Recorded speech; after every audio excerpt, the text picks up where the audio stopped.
Welcome to the Principal PLN podcast hosted by Dr. Spike Cook, Jessica Johnson, and Teresa Stager. Principal PLN is a weekly roundtable discussion about current topics in educational leadership. Be sure to follow our hosts on Twitter at Dr. Spike Cook, at Principal J, and at Principal Stager. There are many great ways to contact the PLN. Follow the hashtag PrincipalPLN or at PrincipalPLN on Twitter. You can also search and subscribe to our podcast on iTunes. All links can be found online at PrincipalPLN.com.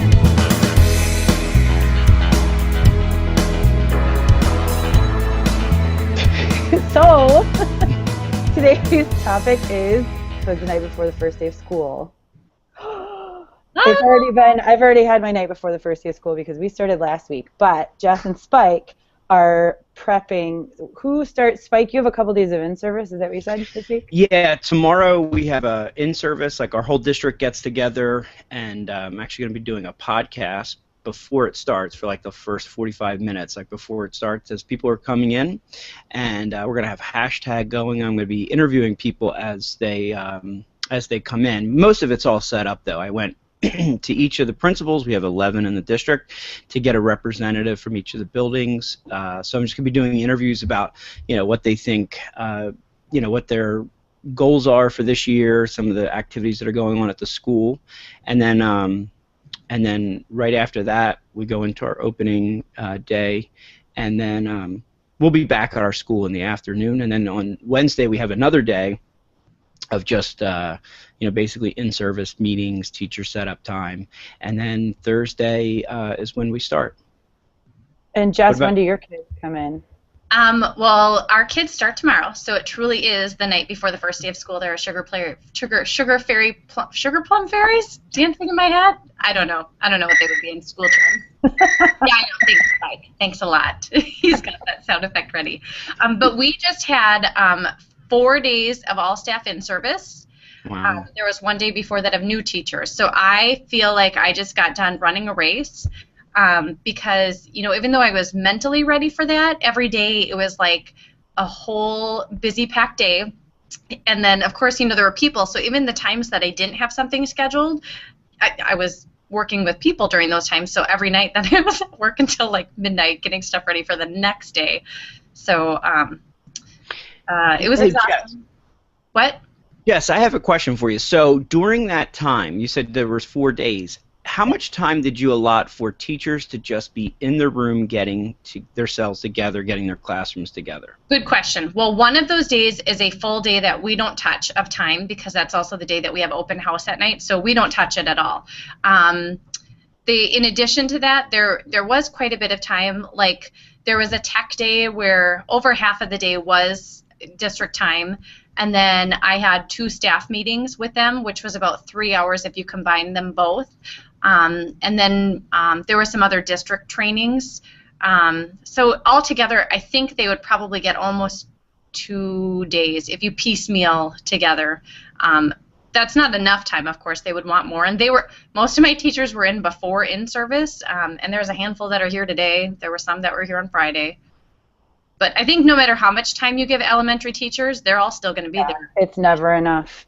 Yeah. We had 4 days of in-service the week before the kids started, and I want to say the teachers it was probably 2 full days. It was like almost a half day every day that we were there. I gave them for time in their rooms, but we only went until 2 o'clock in the afternoon so that they could stay later if they needed to, and it wasn't all day.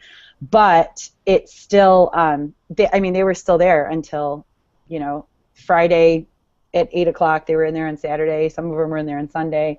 So it's never enough. I'm really protective of that time because I think, like, as the principal and then, carrying out the district, initiatives, our tendency is to want to, schedule this and do that. And I just remember back, when I was a teacher, and then just listening to what people say, as we do things. And I really think it's important for them to have as much time as possible in their room, setting up. And I think what happens is, because I think too, like when you treat people as professionals, informally things happen. So somebody comes into a room, they're looking around, they have ideas, they share, they have conversations and stuff, and I think that stuff is important. So, like, did either of you see that during that time, and was there any like really cool things that that were happening, even though it was teacher setup time? I don't know. I was multitasking. Crickets. Play the crickets, Spike. Oh, I should have. Well, I think, like, my staff meeting times, even though they were each 2 hours, I let my staff out early. Like, the second day, we only met for an hour, and they were so happy. Even though I had stuff planned still, it wasn't things that we needed to do immediately, and our brains were all ready to get ready for school. Another thing we did was a mini tech ed camp. Nice. And what was really neat is we were going to do 2 sessions, and we were all kind of on overload, so we just did 1 session, like one time, and there were 3 or 4 different sessions people could go to. But what was really funny is the group that I was in, we went over the amount of time, and then at the end, like, people you could see bouncing from room to room because they were wanting to see, like, well, what did you get in there? Because I got this, but I want more of that. And so it was really neat how, even though our time was up, they were still wanting to go and learn other things from each other. That's really cool. I think that's one of my favorite things about open formats like that, is that it just doesn't stop learning. Mm-hmm. You know, it doesn't end, and the excitement that the teachers find of, you know, once they've realized how exciting it actually is, and how, you know, what they're learning and how there are new things, it's really very cool. I talked to Spike a little bit about this last week. My teachers, I had them do a teaching day on Edmodo because we kind of implemented it last year, but not a ton. And so some of the rooms used it, but this year I wanted everyone to use it. So I had some of the teachers who used it a lot last year use it again and show everybody what they had done to give them some ideas. And it turned into, you know, they went from Edmodo to Class Dojo, and then the middle school teachers were like, we're going to use Class Dojo, but we think we should create this entire school discipline plan and reward system. And they went, I mean, it was so, you know, I gave them 45 minutes for 2 people to show Edmodo. And it turned into this just amazing. They went through lunch, and it was just so neat. That's awesome. That's cool, and I think part of that happens because you allow that to happen, and I think that's kind of what I'm looking for in the next. I mean, granted, it's really only a day and a half when you think about it, but I don't know. I've gotten a lot of emails about, you know, different things that we have to do, and I'm very cognizant of that. But anything that I could, you know, push off. I mean, we're going to have 18 staff meetings a year. You know, there's going to be time. You know, even some things that are, you know, are PowerPoint that may have been sent to me. I'm just going to take that stuff and put it on screen share and send it out, because I just feel like this is a really cool time to kind of let some things happen. And I sort of want to do that on purpose too, to show that it doesn't always have to be a structured time. And that's why I was asking, like, did things pop up? Because some of the things that I've done in the past is, like, I will do, like, over the loudspeaker as they're setting classrooms up, I might, like, ask, like, trivia questions, or have somebody, you know, run some sort of item down to the front office, or things like that, just to get them, you know, break up the monotony and stuff and make people laugh. So I think that's the kind of stuff that I'd like to see happen, you know, and making sure that everyone's, like, you know, feeling comfortable and feeling, you know, that they have things to do. I love the idea of that, like, the sort of the app smackdown, like, where you would, you know, maybe towards the end of the day have some people, you know, if they wanted to, you know, go in and you know, and learn about the different apps or different websites that could be helpful. So you don't want to start out with, like, bloodborne pathogens on the first day of school? It's so funny. That's one. It's so funny that you say that, because oh, no, you're not. 1,200 people will be at the middle school tomorrow, and they will be doing bloodborne pathogens. I stopped that years ago. Like, the video will be available for checkout in the first 2 months. People don't watch it anyway, so let them do it in a grade level where they can all cheat with each other. Ours is online. Ours is through, we have a site called michiganlearnport. I think it's .org, and so all of the trainings and things are done virtually. So I sent that out. I sent that one and a food allergy one out, and told the teachers, because they were technically, they had to report August 15th, but I didn't have them come in the 15th. It was a Saturday, or a Friday. So I said just have this done by the time you come in. And that's interesting, because in New Jersey they're convinced that you cannot do that online. And, it's totally doable. I know. I've said that before, and the person who's doing it now. Gather and watch the same video that's been around for 10 years. Right. The person who's doing it now, I mean, she took over last year, and she's done a good job of like really updating it and stuff. But I too, kind of cringed when it was something that, because a lot of people look at it like, well, hey, we're just getting it out of the way, and I just look at those first couple days as so important. Just like I do with the first couple days of school. Like I've really focused a lot of my readings and blogging on like what are the first few days of school like, and what we want teachers to do is to build relationships with kids and understand what kids are into and what their passions are about. And then if we as administrators create this environment where you're just checking off a list of things that you have to do for the year, I just think that's kind of counter to what we're trying to have them do through the first few days of school. Hey, one thing we did that was a little different this year, it was structured yet loose, because all of our teachers got new MacBooks this year, which for some it's very different to switch to a Mac. It was for me when I got it. And then we also have, our teachers have always had iPads, and then Apple TVs. But like just learning how all the tools work together, we gave 1 hour of tech time where they had a checklist, like make sure you can get to the Apple TV with your iPad, make sure you can do it with your laptop, there were certain things that we gave them, and then during that hour they had they could go to a Google form and submit if they were having issues or like basic questions as they're going through tech related stuff, but then the rest of that time was plan how you're going to introduce the iPads to your students, plan what your first app is, what's your classroom management going to be.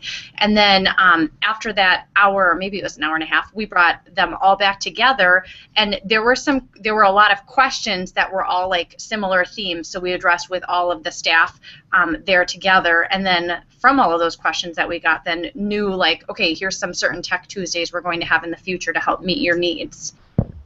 That's really cool. I think that I may even do that for my first staff meeting with the teachers, because a lot of them they already know how to do it. We've used it last year, the Apple TVs and the MacBooks and the iPads. But that might be a really good idea to have something set up, a time frame set up, and then you're expected by the end of this to show how you're going to use this in the classroom, what your first app is going to be, et cetera, et cetera. So before we run out of time, because we're starting to give ourselves time limits. That's right. So and we do that because we find that it's a lot more manageable in smaller chunks. So let's talk about the first day of school. What are you doing right now to prep for the first day of school, and what is your what are the big things you have on your list for this week? Well, 'twas the night before the first day of school tomorrow. I was just going through and making sure that all of my teachers signed up for when I'm going to go and read to each of their classrooms. There's a few people who didn't, so I have my schedule for whose room I'm reading in when, and I go to every single classroom. And we're bucket fillers, so I'm reading a bucket fillers book to them, and I have a little hand that I'm going to have them color and cut out, and it's going to go on our main bulletin board where there's little flowers. Their hands are going to be the flowers that are growing from the buckets that are dropping kindness and all sorts of things. So a cute bulletin board. I am also planning for the end of the first week on Friday. We're going to have an all-school assembly where just 20 minutes where, again, I talk about bucket filling with all of our students. The code of conduct, I'll bring up kids to model the right way and the wrong way. They love doing that in front of the whole school. Yes. And then on Fridays, we celebrate. We always have some students who come in on the announcements and share something that they're proud of for the week, like, they finished reading this book or got 100% of their spelling. And then we play a song on the announcements, either celebrate or be happy and dance. So in the assembly, the first week, we practice the wrong way and the right way of how you're dancing on the way out the building. So like a bunch of people while you're doing the disco or whatever. Other than that, I'm still working on like nitty-gritty things like student uploads into map systems, or I don't know. I'm doing all kinds of crazy things right now in my office that are just, the little stuff that has to get done. Right. If there was one thing that you looked at that you said, I really should have done this earlier, like now looking at it the night before, if you had one, like ours was Power School. We had to set our Power School up. And they gave us an 80-some page document on the things that we have to do, but we didn't receive it until a week ago. And my secretary, we got so bombarded once the kids were in the building because we didn't get it until our first day of school, which we said that's fine, we can set it up for the second week. But then the kids get in the building and it becomes, it's no longer about you getting done what you need to get done. It's you responding to everybody that's in your office, and that time just isn't there. So if we had one thing that I could have done earlier, it would have been set up that Power School because there just isn't time. What about you guys? You're setting up Power School to start with for the first time? No, we set it up. The Archdiocese is an entire district, but we have to do something at the beginning of every year. Sure. That requires all of this setup and ridiculousness. So my secretary does that, but we just got 40 new families, so she's been like a slave driver getting all of those kids in. Yes. I think my big thing, which isn't going to apply to a lot of people because I'm the district assessment coordinator, is I have to do a lot of student uploads from Power School to the testing warehouse for that, and for other things like MobyMax, which is an online math program that my teachers use, of doing the upload from Power School to there. So just kind of those time-consuming things that I know if I don't get them done today, it's not going to happen until next weekend. Exactly. Spike, what about you? Well, we're doing a big arrival and dismissal renovation, I should say. So we've had a lot of problems with parking and student drop-off, student pickup, and so we devised this plan, and it really was running behind schedule during the summer, and there were some times where I didn't even know if it was going to get approved, just because of money and things like that and other projects that were going on. So what we're going to do actually on Tuesday afternoon, the staff doesn't really know this yet, but instead of having our first staff meeting once we get back in the afternoon, we're going to have everybody get into their cars and we're going to do like a dry run. And the reason why we're going to do a dry run is that we're going to film it because we want to film the procedures and things like that for parents, because it's going to be completely different than anything they've ever experienced. Plus, we always have a beginning of the year video, so I'm quite sure that this one will be humorous. I've already had some people say that they'd volunteer to be students. We're going to try to get a bus in there. People are just going to be, it's going to be funny, honking their horn, and we're hoping for long lines. But in reality, going through this dry run, we're looking to kind of work out some of the kinks. So and then I wish you would have shared that idea like 4 years ago when we changed our That's brilliant, Spike, to make a video instead of drawing a ridiculous map with a newsletter. Well, I did that. I sent that out in the spring. I sent another one out in the summer, but I just know, what it's like, and I know that it's certainly not going to be like that. And plus, like I said, we just have never done anything like this at our school, so it'll be pretty cool. And we needed to wait until all the signage was done and the pavement was done, so I haven't even seen the finished product. So anyway, we're going to do that, and then, like you had said, like first day of school, we have a welcome back assembly just for a couple minutes. As soon as everybody gets there, our homeroom bell rings at 9:15, and everybody will be in the gym, and we just kind of go over some different things and get people excited about the year. And then I too will make sure that I get around to each of the classrooms. I like Jess's idea about reading a book.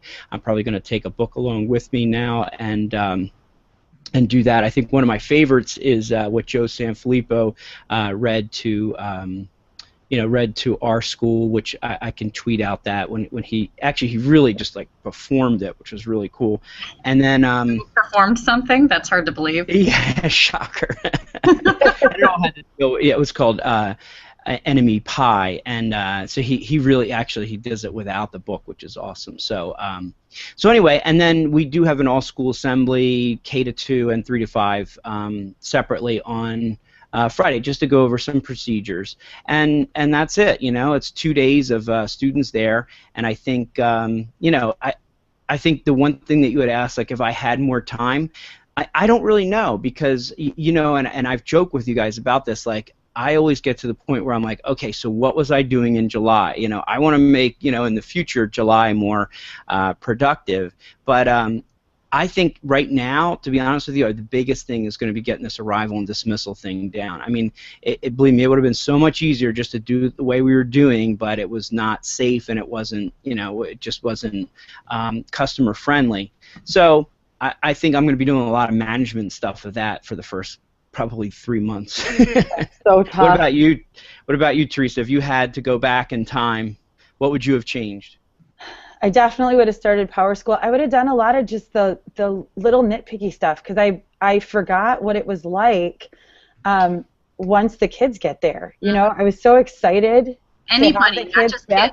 Yeah, that's true. That's true. Those first couple weeks in August were amazing because we could take as much time as we needed, and then the teachers came back, and then it became all about what the teachers needed for their, you know, the week before they got back to school, setting up their classrooms, whatever they felt like they were missing or didn't have.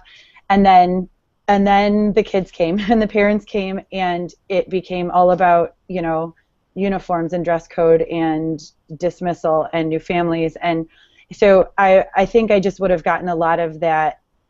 And I felt like I did get a lot of it done, but being the second year, I kind of forgot all the little teeny tiny stuff. But that actually brings me to the question that I was going to ask the two of you. Well, hold on. Before you do that, yep. If anybody else is looking for books to read for the first week of school, I do have a blog post, and I'll share that in my in our show notes. But some other ideas, if you're wanting other ideas, would be there's actually the well, first day jitters, that's a common one, but there's the night before preschool, the night before kindergarten, the night before first grade. Another favorite for little ones is the kissing hand, and I put little heart sticker on their hands. Or Miss Nelson is missing, and I love reading that one to talk about, like, you don't have Miss Nelson, you've got a really nice teacher, and I read through the rules, you know, or procedures.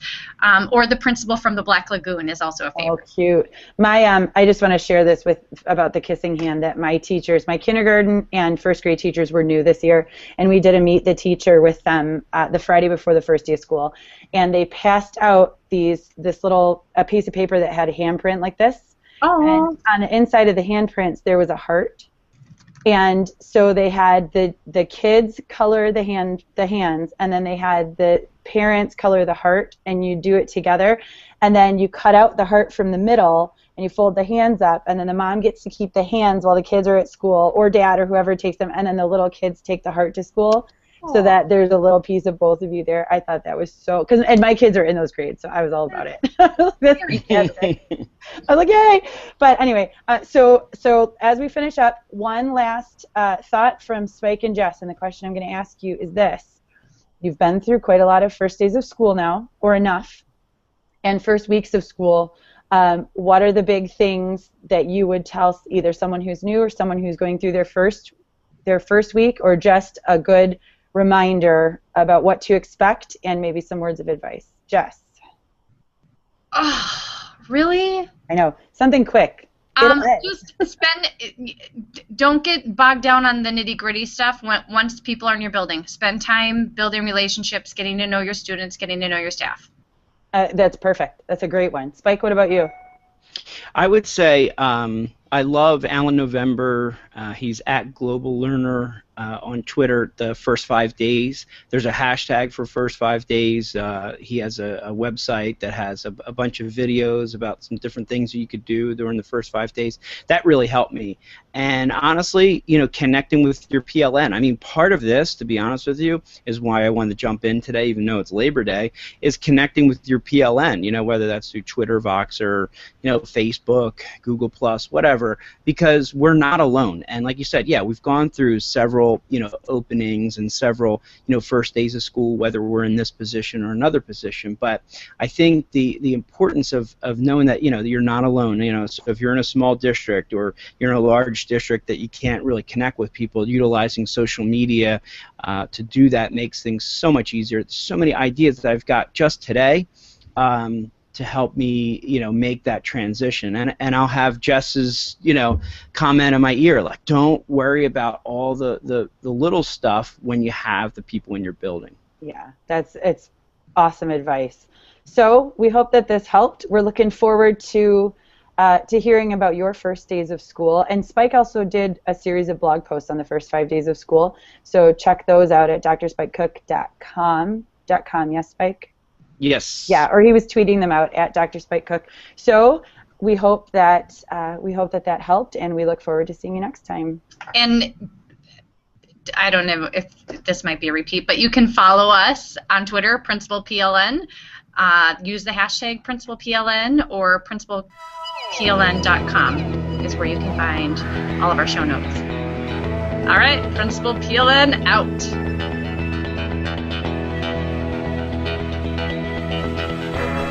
Thanks for sharing in the learning with us today.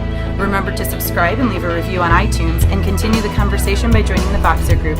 Links can be found at PrincipalPLN.com.